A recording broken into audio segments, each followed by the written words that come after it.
ಶಿವರಾಮೇಗೌಡರು ಮತ್ತೆ ದೇವರಾಜೇಗೌಡರು ನಡುವೆ ಮತ್ತೊಂದು ಆಡಿಯೋ ವೈರಲ್ ಮಾಡಿದ್ದಾರೆ. ಏನು ಸರ್ ನೀವು ತಮ್ಮ ಹೆಸರು ಪ್ರಸ್ತಾಪ ಮಾಡಿದ್ದಾರೆ ನೋಡ್ರಿ, ನೀವು ಮಾತಾಡ್ಬೋದು, ಯಾರು ಬೇಕಾದ್ರೂ ಮಾತಾಡಿದ ಆಡಿಯೋ ರಿಲೀಸ್ ಆಗಿದೆ. ಸರ್ಕಾರ ರೆಡಿ ಇದೆ ಮಟ್ಟ ಹಾಕೋದಕ್ಕೆ ಅಂತ ಹೇಳಿದಾರೆ. ನಾನು ಯಾರ ಹತ್ರನೂ ಮಾತಾಡಿಲ್ಲ, ಯಾರಿಗೂ ನಾನು GPA ಕೊಟ್ಟಿಲ್ಲ. ನಾನೊಬ್ಬ ರಾಜಕಾರಣಿ.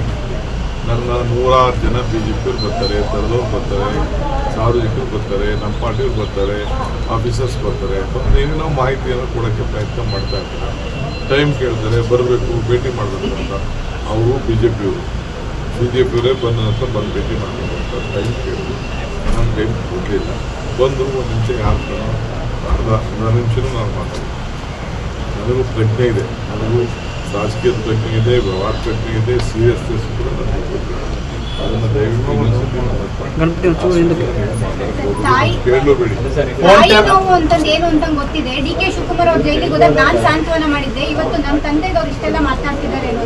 ನಾವು ಯಾರ ಬಗ್ಗೆನೂ ಮಾತಾಡ್ತೀವಿ. ನಾನೇ ನನಗೆ ಸಾರಿ, ಪರಿಸ್ಥಿತಿ ನೋಡಿ ನನಗೆ ಅಯ್ಯೋ ಹೋಗ್ತಾ ಇದೆ ಅಂತ ಹೇಳ್ತಾ ಇದ್ರಲ್ಲ, ನಾನು ಆವತ್ತು ಹೇಳಿದ್ದೀನಿ, ಇವತ್ತು ಹೇಳಿದ್ದೀನಿ, ಫೋನ್ ಟ್ಯಾಪ್ ಹೇಳ್ತೀನಿ.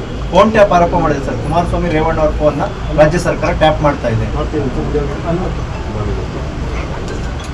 ಯಾರೋ ಅಂತ ಮುಟ್ಟಾಳ ಕೆಲಸಕ್ಕೆ ನಮ್ಮ ಸರ್ಕಾರ ಹೋಗುದಿಲ್ಲ. ಮುಟ್ಟಾಳ ಕೆಲಸಕ್ಕೆ ಕಾಂಗ್ರೆಸ್ ಸರ್ಕಾರ ಯಾವ ಟ್ಯಾಪು ಮಾಡೋಕ್ಕೆ ಅವಶ್ಯಕತೆಯೂ ಇಲ್ಲ.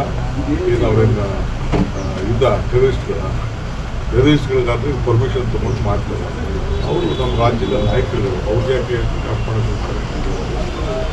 ಸುಳ್ಳು ಪ್ರಚಾರಕ್ಕೋಸ್ಕರ ಈ ಮಾತಾಡ್ತಾರೆ. ಪ್ರಜ್ವಲ್ ರೇವಣ್ಣ ಬರುವಂತೆ ಮನವಿ ಮಾಡಿದ್ದಾರೆ ಸರ್ ಇವತ್ತು.